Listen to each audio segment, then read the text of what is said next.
Hello, my name's Jerry Nosowska and I'm the chair of the British Association of Social Workers, which is the United Kingdom Professional Association. I'm really delighted to have the chance to be part of this celebration of the work of one of our UK social workers who is a true member of the global social work community and who's being awarded the International Federation of Social Workers Andrew Mouravieff Apostol Medal. Margaret Humphreys was nominated by BASWA for her inspirational work, and the nomination was supported by both the Australian and the Canadian associations. My colleague David Jones, who's the chair of BASWA's International Committee and who knows Margaret, will now give an overview of her outstanding work. Thanks very much, Jerry, and it really is a pleasure and an honour to be able to talk a little bit about Margaret and why these three associations have nominated her. Perhaps I could start by quoting from one of the former child migrants who was helped by Margaret. John Hennessy has now died, but he said, for decades, child migrants were lost and forgotten by our countries, both old and new. He lived in Australia, but had been born in the UK. We didn't belong anywhere. We had no words to explain what had happened to us or who we were. We were truly lost in the wilderness. Margaret found our families and brought us home, one by one. She stayed beside us and gave us a voice to help governments listen and finally to understand. National apologies in the UK and Australia are testament to her work and to our refusal to give in or be silenced. So what was this work and what was what were these people that Margaret had discovered? Well, Margaret and I both worked in Nottingham in the 1970s, and one day Margaret got a letter from a woman in Australia who said, I used to live in the UK, but as a child of 4, I was moved to live in Australia. I was told my family had died and I was moving to a new, happy life. And Margaret didn't believe this at first, but a second letter came. And Margaret then started to look into what had happened. And the story is quite a shocking one.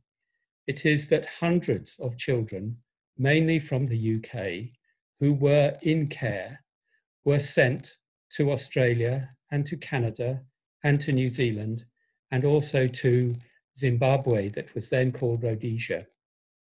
They were told they were going to a happy life, but many of them ended up living in institutions where they were physically and sexually abused, or living on farms in tough places, and for many of them, it was not a happy life.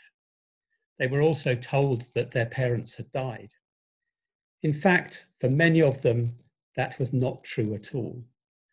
Margaret, with great persistence, talked to governments and embassies and agencies, some of them social work agencies that had been involved in arranging for these children to be sent from the UK to these other countries, where it was hoped by those in power that they would form families and help build these new countries. But they were then abandoned there in their pain and their distress. And Margaret made contact and found out about these and then gradually built up through networks, a whole network.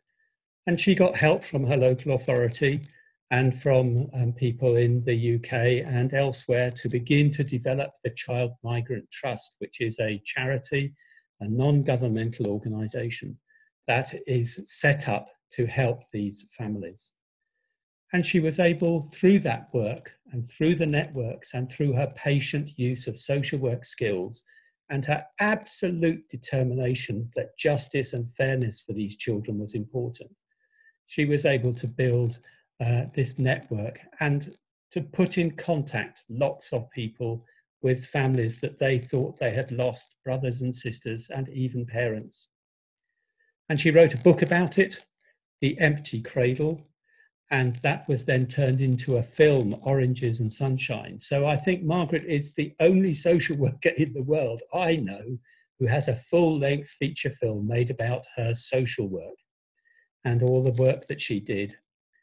And she talked with governments, She was given the highest civilian honours that are possible in Australia and the UK.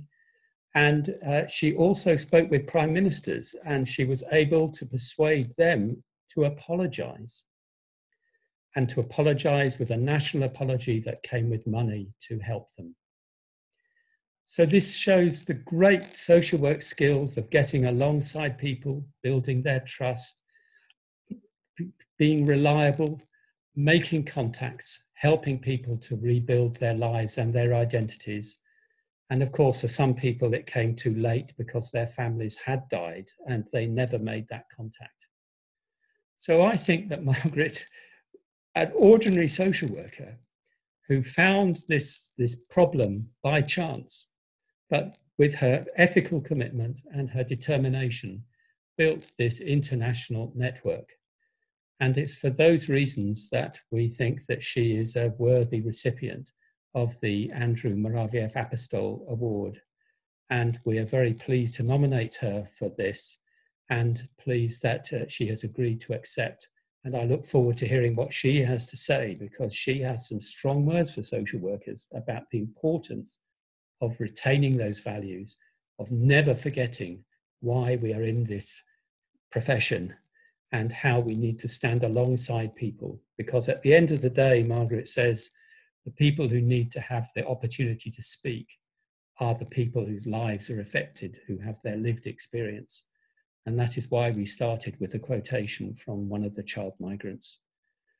I'm now going to hand over to Silvana Martinez, the president of IFSW, who's going to tell us about the significance of the Andrew Mouravieff Apostol Medal. But thank you for listening to us and for hearing about the life and work of Margaret Humphreys.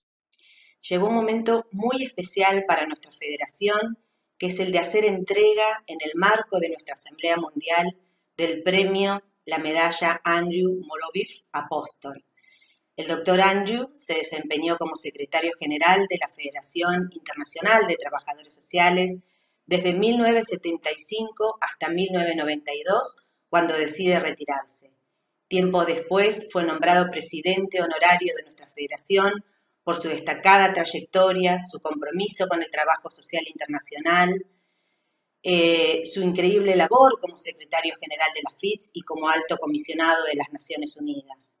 Andy murió en Ginebra el 13 de agosto de 2001 y la federación decidió crear este premio para otorgarle a personalidades destacadas del trabajo social.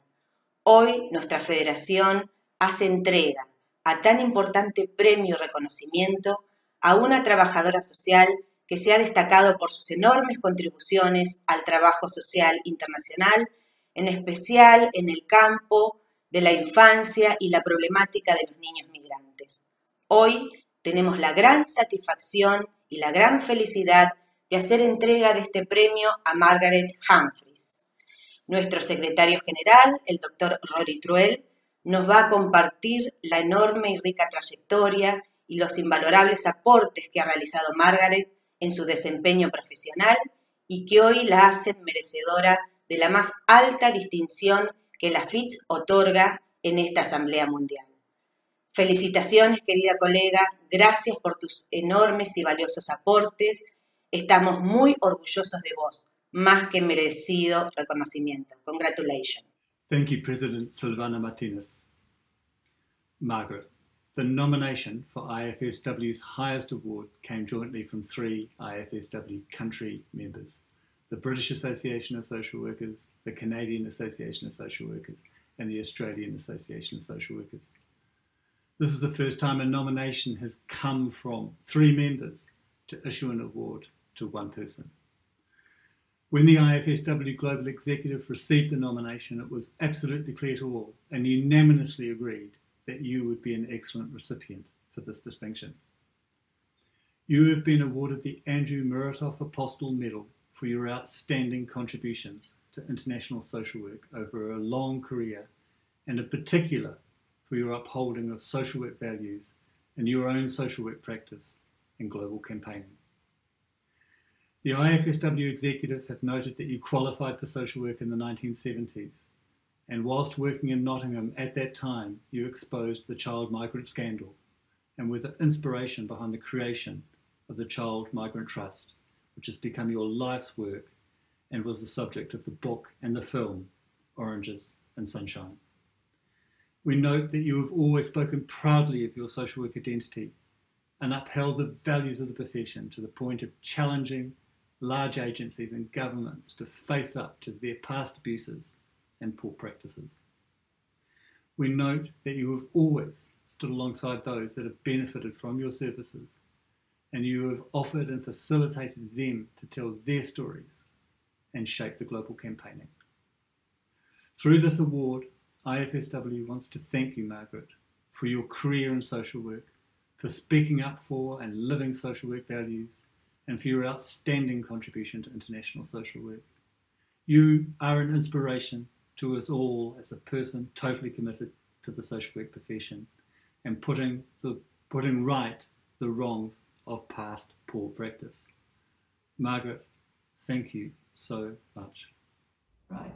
It is indeed an honour to receive the Andrew Mouravieff Apostol Medal from my peers and my profession. I appreciate that many people have been instrumental in giving me this distinguished award. I thank everyone involved, but I must thank especially the President of the International Federation, Dr. Silvana Martinez, the Secretary General, Dr. Roy Truell, the BASWA Chair, Jerry, and David Jones for their kind words in support of my nomination.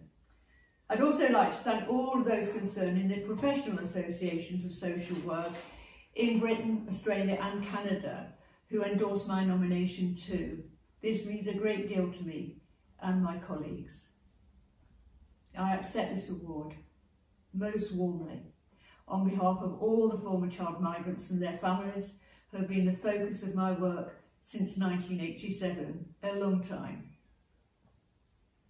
This medal has significance and meaning for my long-standing professional colleagues and of course the trustees of the Child Migrants Trust who have travelled the long road to social justice with me.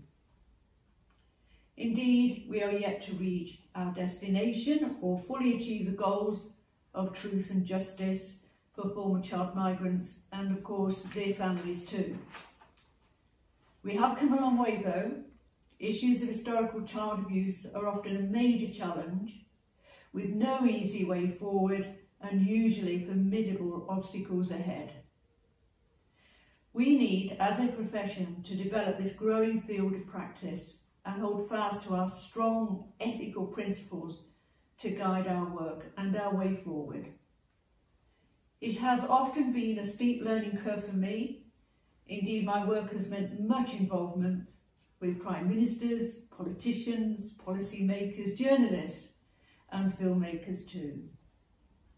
Now, issues of personal identity and family restoration, often after decades of enforced separation, have been at the heart of my practice and still is. As children, child migrants were not seen as having a right to a personal identity and a family life. Some of them who left these shores deported were as young as 3 and 4 years of age, told their parents were dead when they weren't. Sometimes their parents were told their children had died. That is some of the background to child migration, its consequences and its enduring legacy. All of the cultural norms of identity that we take so much for granted were stripped from former child migrants in the most barbaric of ways. I have tried to ensure that these rights are fully respected and restored if possible during their adult years.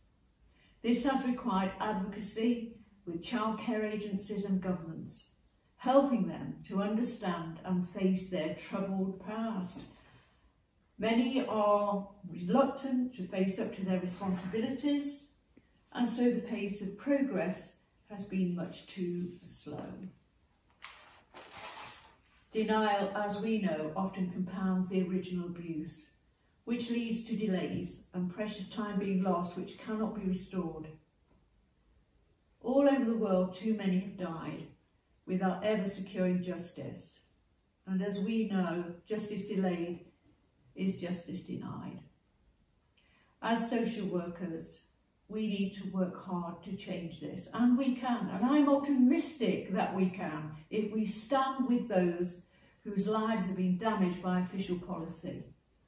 A cultural change is urgently needed to combat the tolerance of poor standards of care and to remove present abusive practices. We must all strive to ensure that the most vulnerable receive good quality care throughout their lives. And I know that my professional colleagues work hard day in and day out for this objective. Strong principles and regard for human rights can enhance good social work practice. Sound concepts are also essential to avoid the risk of secondary abuse, as we well know. Hence the need for independence in services for those that have been abused. In 2020, there remain obstacles to justice and accountability for many who have experienced childhood abuse.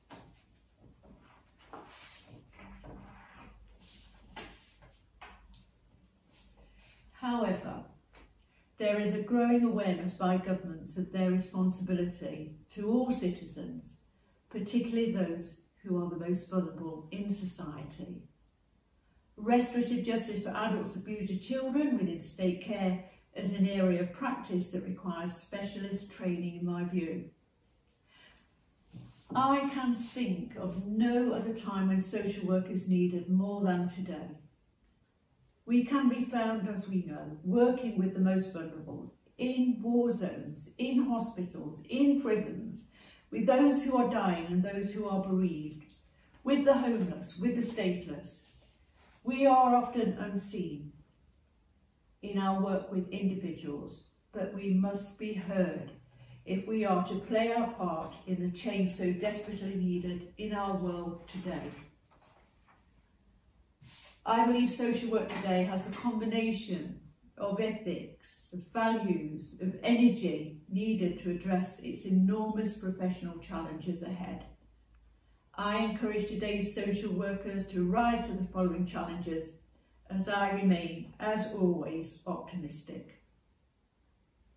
It is vital that we work together to develop an international protocol to address issues of historical abuse. Hard lessons need to be learned if we are to avoid repeating the mistakes of the past. The clock is ticking for us. Let's get on with it.